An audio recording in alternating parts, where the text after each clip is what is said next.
আমাদের এটা 50তম বছর সুবর্ণ জয়ন্তী বর্ষ। ক্লাবের নাম গোড়াবাজার ইউথ সেন্টার। কি হয়েছে এবার আপনাদের?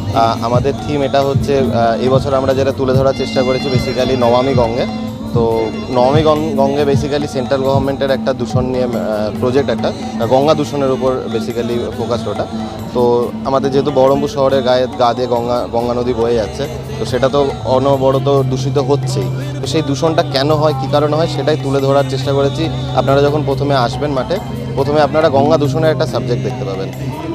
দেয়ার আফটার আমরা গঙ্গার ধারে অবস্থিত সবথেকে প্রসিদ্ধ শহর বা পুরনো শহর বেনারস ঘাটটা আমরা রিক্রিয়েট করার চেষ্টা করেছি, এবং টোটাল মন্দিরটা জুড়ে রয়েছে হাতে আঁকা চিত্র, যেগুলো